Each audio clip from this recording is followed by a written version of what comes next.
¿Qué tal? Hoy vamos a analizar una paradoja increíble, la de una industria que está en pleno auge, pero que al mismo tiempo tiene una fábrica que está casi al borde del colapso por su propia ineficiencia. Esta es la historia de cómo se descubrió un problema gigante que estaba escondido a plena vista, y de cómo se le dio la vuelta. Para entender bien esta historia, empecemos con este número, 42,22%. Ese fue el crecimiento del mercado farmacéutico venezolano en la primera mitad de 2024. Una locura, un boom total. Pero, y este es un gran pero, esta cifra tan positiva escondía una realidad muy pero muy distinta puertas adentro. Y aquí está el contraste brutal. 40%. Dentro de una de esas fábricas, este era el porcentaje de productos que tenían que volver a hacerse por errores. Un 40%. Estamos hablando de casi la mitad de toda la producción. El nivel de desperdicio es difícil hasta de imaginar. Aquí se ve clara la paradoja. Por un lado, el mercado creciendo sin parar, por otro, un caso de estudio en una planta del estado Carabobo, en Venezuela, que nos cuenta una historia de despilfarro profundo. Un despilfarro que además estaba a la vista de todos. Claro, esta desconexión era insostenible. ¿Cómo podía ser que el mercado creciera tanto y la planta estuviera así de mal? Esto, obviamente, provocó una investigación a fondo. Se sabía que algo andaba muy mal, pero era fundamental ponerle números para entender la verdadera magnitud del problema y, claro, para poder solucionarlo. Entonces, vamos a los números duros. ¿Qué tan grave era realmente el problema?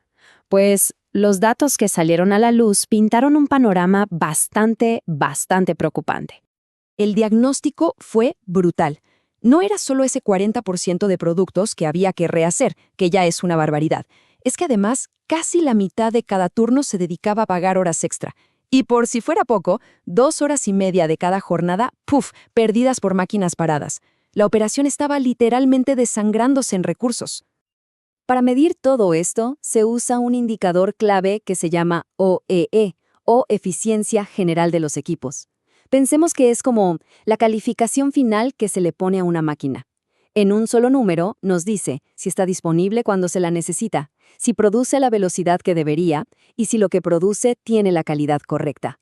Es, digamos, el estándar de oro para medir la productividad. Y el OEE de esta planta era de 41,5%. Para que tengamos una idea, un valor considerado de clase mundial es de un 85%, más del doble. La propia meta interna de la planta era llegar a un 65%. Así que sí, más de la mitad de todo el potencial de la fábrica se estaba evaporando. Simplemente se perdía. Ok, el problema estaba clarísimo y medido. Ahora, ¿la solución? Se propuso adoptar una filosofía de trabajo completamente distinta, una mentalidad de mejora continua que se conoce como manufactura esbelta, o Lean Manufacturing. La idea central del Lean es, en el fondo, muy simple, pero, a la vez, súper poderosa. Se trata de una búsqueda implacable. La misión es identificar y eliminar cualquier cosa en el proceso que no aporte valor real para el cliente. Es básicamente declararle la guerra total al desperdicio. Y en esta filosofía, ese enemigo, el desperdicio, tiene un nombre propio: muda. Es una palabra japonesa y se refiere exactamente a eso, a cualquier actividad que consume tiempo, recursos, energía, pero que no crea ningún valor. Es el villano de esta historia. Y este muda, este desperdicio, puede aparecer de muchas formas. En el caso de esta fábrica, el diagnóstico encontró varios de los clásicos, sobre todo el reproceso, que ya vimos, la espera, ya sea por falta de materiales o por máquinas averiadas, y por supuesto, los defectos de calidad. Bien, ya tenemos el diagnóstico y la filosofía. A partir de ahí, se diseñó un modelo para cambiar las cosas. Y ojo, un modelo de bajo costo. La clave no era comprar máquinas nuevas y más caras, sino cambiar radicalmente la forma de trabajar con lo que ya se tenía. Para ir directo a la yugular de ese 40% de reproceso, el modelo propuso usar Jidoka, que es un principio que le da poder a los trabajadores. Si alguien en la línea ve un defecto, tiene la autoridad y la responsabilidad de parar todo. El objetivo, que el problema no siga avanzando y se haga más grande. Se ataca el mal de raíz. Pero el modelo no se quedaba ahí. Incluía otras herramientas, también muy simples pero efectivas. Por ejemplo, la 5S, que es un método para organizar y estandarizar el lugar de trabajo, y el TPM, que consiste en capacitar a los mismos operadores para que ellos cuiden sus máquinas y prevengan averías. Y claro, todo esto no se implementó de un día para otro. Se armó un plan muy estructurado, con 4 fases bien definidas, para desplegarlo durante 4 meses en un área piloto. Un enfoque metódico para asegurar que los cambios funcionaran y se quedaran. Bueno, y aquí viene la pregunta del millón. ¿Para qué todo este esfuerzo? ¿Qué se esperaba conseguir con este modelo? ¿Valía la pena?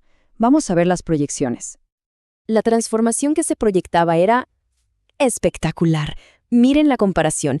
El OEE saltaría del 41.5% al 65%. El reproceso bajaría de ese terrible 40% a un 25%. Y como resultado directo de todo esto, el costo por unidad caería a un 30%. ¡Un 30%! Y aquí está el punto más importante de toda esta historia. Esta transformación gigantesca no venía de una inversión millonaria en maquinaria nueva. No, venía de un cambio de cultura y de procesos. Se trataba de desbloquear el potencial que ya estaba ahí, pero que estaba oculto por el desperdicio. La verdadera inversión fue en la gente. Al final, la historia de esta fábrica es una lección increíble sobre cómo buscar y encontrar ese muda, ese desperdicio que muchas veces tenemos enfrente y ni siquiera vemos. Y nos deja con una pregunta flotando en el aire, una que aplica para cualquier trabajo y cualquier proceso. ¿Qué desperdicios ocultos se esconden en nuestro día a día, esperando a que alguien decida eliminarlos? Gracias por habernos acompañado.